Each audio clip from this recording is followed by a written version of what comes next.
So I really want to give you some time to do your work here in class, but let's just do one example of each type we might see. We're spending more time in this lesson. I think tonight's homework are the even problems from the same lesson. I do have all the answers posted on PowerSchool, so for the even problems. So please check your work tonight. Make sure you don't make any mistakes like butchering mistakes. Like lots of times students will do stuff like this, like they'll cancel out first, which is a big no-no there. You can't really do that. In fact, this fraction bar is really a grouping symbol. I'd really rather you start by like putting parentheses around those. Oh, like I can't cancel, the parentheses don't match. Now we might be able to cancel after we factor. So that's what you should do first. Always factor first. So if you factor that, x and x, let's see, 3 and 1, looks like plus and plus. And this one should be easy to factor down there. Difference of squares, x and x, 1 and 1, one's plus, one's minus.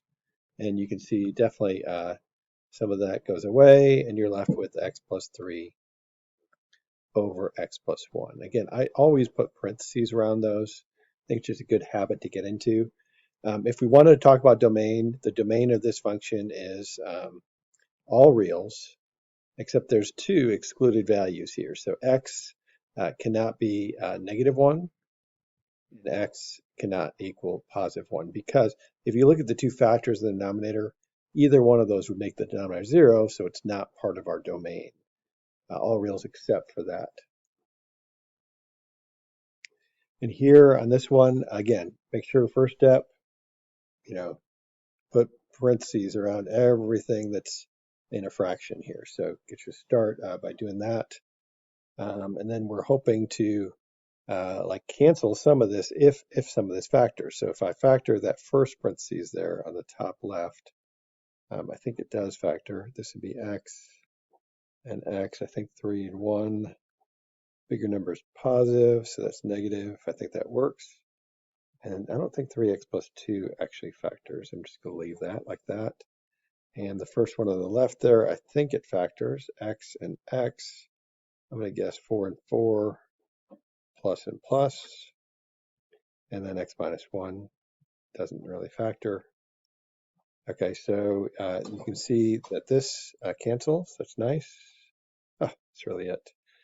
So in the numerator, you're going to have x plus 3 times 3x plus 2.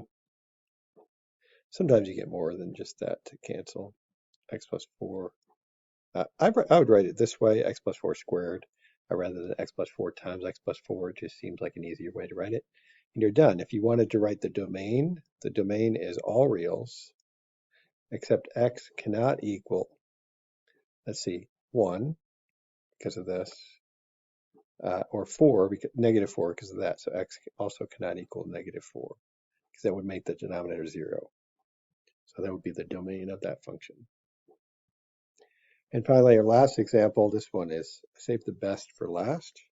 Again, I wanted to make this a short lesson so you have a lot of time to work on stuff. This is actually a pretty tough problem on a number of levels. The factoring is tough. You got division in there, that's tough. Let's just kind of work it and see what happens. So this I'm going to factor that top parentheses there. So that actually is a perfect square. Difference of squares, so that'd be 2y and 2y. Square root of 9 is 3 and 3, so I think this will work. One of those plus, one of those minus. Yeah, that works. This one down here, I'm going to try to factor that. It's not going to be easy. You might have to use the AC method. I know one of these is going to be 2y, one of these is going to be y. Factors of 18 that add up to 9, but you got to be careful. So this is the kind of thing you could just start guessing and checking. Like I could just plug in a 2 and a 9 here and just see if that works. That'd be 2 and 18. That doesn't add up to 9. Maybe if I switched them around. 9 and 4. I don't think 9 and 2 are going to work here. So let's try, how about 6 and 3? Just trying different numbers. Looking at inside outside. So 6 plus 6 is not 9. That doesn't work. Try it this way. When you guys check, you have to try a bunch of different ways. 3 and 12. 3 and 12 could work actually. So I think we may have found it here. So I want the bigger number positive, so the 12 is positive, the 3 is negative. I think that works. Phew. Okay, so this big key here is the division sign. So what that means is I'm going to change it to multiplication, and I'm going to flip-flop this second fraction, just the second fraction. So I want to put the factors of this guy in the numerator here. So I'm going to put that in the numerator. This is going to be y and y. Factors of -6 that add up to 5. I think that'd be 6 and 1. Bigger number is positive, so I think that works.